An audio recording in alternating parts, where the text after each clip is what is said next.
Sir, ಈಗ ಗ್ರಾಮೀಣ ಭಾಗದಲ್ಲಿರುವಂಥ ಜನರಿಗೆ ಹಾರ್ಟ್ ಅಟ್ಯಾಕ್ ಆದರೆ ಆ ಗೋಲ್ಡನ್ ಟೈಮಲ್ಲಿ ಅವರು ತಾಲೂಕು ಕೇಂದ್ರ ರೀಚ್ ಆಗೋಕ್ಕಾಗಲ್ಲ, ಜಿಲ್ಲಾ ಕೇಂದ್ರದ ಆಸ್ಪತ್ರೆಗಳಿಗೆ ರೀಚ್ ಆಗೋಕ್ಕಾಗಲ್ಲ.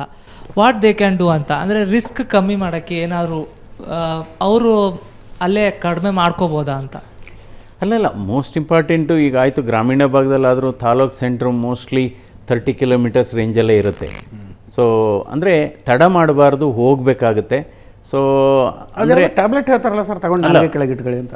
ಅಲ್ಲ, ಅದು ಒಂದು ನೈಟ್ರೇಟ್ ಅಂತ ಒಂದು ಟ್ಯಾಬ್ಲೆಟ್ ಇದೆ, ಅದೆಲ್ಲ ಅದರಿಂದ ರಿಲೀಫು ಸಣ್ಣ ಪುಟ್ಟ ಸಿಗ್ಬೋದು. ಇನ್ನು ಕೆಲವು ಆಸ್ಪಿರಿನ್ ಕೊಡ್ತೀವಿ ನಾವು. ಮೆಡಿಸಿನ್ ಏನು ಅಂದರೆ ಹಾರ್ಟ್ ಅಟ್ಯಾಕ್ ಹೆಂಗಾಗುತ್ತೆ ಅಂದರೆ ರಕ್ತನಾಳ ಬ್ಲಾಕೇಜ್ ಒಂದು, ಆ ಬ್ಲಾಕೇಜ್ ಜೊತೆಗೆ ಕ್ಲಾಟು ಇರುತ್ತೆ. ಈಗ ಕ್ಲಾಟು ಡಿಸಾಲ್ವ್ ಆಗೋಕ್ಕೂ ಮೆಡಿಸಿನ್ ಕೊಡಬೇಕು, ಅದೇ ಕ್ಲಾಟ್ ಡಿಸಾಲ್ವಿಂಗ್ ಮೆಡಿಸಿನ್ನು. ಇನ್ನು ಆ ಬ್ಲಾಕೇಜ್ ಕ್ಲಿಯರ್ ಮಾಡೋದಕ್ಕೆ ಆ್ಯಂಜಿಯೋಪ್ಲಾಸ್ಟಿ ಆ್ಯಂಡ್ ಸ್ಟೆಂಟು.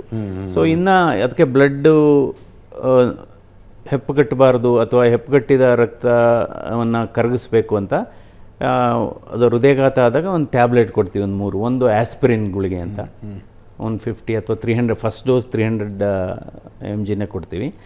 ಎರಡನೇದು ಇನ್ನೊಂದು ಕ್ಲೊಪಿಡೋಗ್ರಿಲ್ ಅಂತ, ಇನ್ನೊಂದು ಈ ಕೊಲೆಸ್ಟ್ರಾಲ್ ರಿಡ್ಯೂಸಿಂಗ್ ಮೆಡಿಸಿನ್, ಅದೊಂದು ಸ್ಟ್ಯಾಟಿನ್ ಅಂತ ಇರುತ್ತೆ, ಅದೊಂದು 80 ಮಿಲಿಗ್ರಾಮು. ಏನಾದ್ರು ಸಜೆಸ್ಟ್ ಮಾಡ್ತೀರಾ ಮನೇಲಿ ಯಾವುದಕ್ಕೂ ಇಟ್ಕೊಂಡಿರಿ ಇದನ್ನು ಅಂತ, ಅಥವಾ ನಾಟ್ ನೀಡೆಡ್? ಓಕೆ, ಅದು ನಾಟ್ ನೀಡೆಡ್. ಬಟ್ ಅದರಿಂದ ಒಂದು ಆಸ್ಪಿರಿನ್ ಗುಳಿಗೆನ ಫಸ್ಟು ಏನು ಮಾಡ್ತೀವಿ ನಾವು, ಸಾಮಾನ್ಯವಾಗಿ ಅದನ್ನು ನುಂಗ್ಲಿಕ್ಕೆ ಹೇಳ್ತೀವಿ. ಬಟ್ ಹಾರ್ಟ್ ಅಟ್ಯಾಕ್ ಆದಂಥ ಸಂದರ್ಭದಲ್ಲಿ ಅದು ಕಚ್ಚಿ ತಿಂದು ನೀರು ಕುಡಿಬೇಕು. ಬೇಗ ಡಿಸಾಲ್ವ್ ಆಗುತ್ತೆ, ಬೇಗ ಅಬ್ಸಾರ್ಬ್ ಆಗುತ್ತೆ ಅಂತ.